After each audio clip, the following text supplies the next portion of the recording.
Ayun guys, good morning. Good morning po sa ating lahat at welcome to my vlog. Andito po pa rin tayo sa Tambobong Beach po, kung saan makikita po natin yung property po na bebenta rito. Ito po yun. Ito yun guys. Sumusukat po siya ng 3,772. Ito po mga katabi niya is nabili na po ito. Ayan po, kung nabili, nakaano po na mga resort po ito. Ito po residential po yan, nabili na yan. Dati po kasi nung nagdaang taon, bakante pa po ito. Bakante, isa po yung may-ari na ito. Ngayon nabenta na po, may mga building na po siya. Ito po mula dyan sa pader po yan, napadiran po buong paligid niyan. Hanggang doon po sa may dagat, sa may likod niyan. Dagat na po yan, yung white sand po yan. White sand, Tambobong po yan. Naka-cemented road po siya, ito po yun. Ayan, 2 lane cemented road po. Ayan, 3,772 square meter po. Ayan, yung lot area po niya. Titled po siya at tax updated po at no extra judicial po. Ayan po, dito sa pader na yan at hanggang po dito sa may bakod na yan. Diretso po yan hanggang dun sa may dagat. Ayan po. Ayan yung kalsada po siya. Kalsada po niya. Nakatutok po siya sa kalsada na cemented. Bali ito po ay resort po ito. Tapos itong kabila resort din po, kung makikita nyo, ang ganda oh.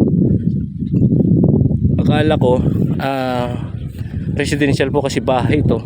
Dito po pala sa likod niya isa resort po, kung makikita ninyo. Napakaliwalas, sa sarap ng hangin. Ayan po, may ano pong puno ito, langka ay pakak. Ano sa Tagalog yun? Kamanti. kamansi. Oh, kamansi ba? Kamansi po yan, na malaki oh. Centennial po siya. Oh, ang ganda. Ito po siya oh, guys.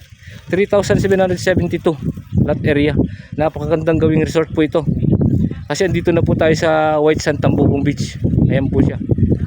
Napaganda ng ambience ng property. Ayan po. Hindi ko na pupuntahan mo mismo doon sa may sa may dagat. Papasilip ko na lang pong ganyan. Lagyan ko na lang po. Dagat na po 'yan. Yan na po yung Tambobong Beach, White Sand. Ayan.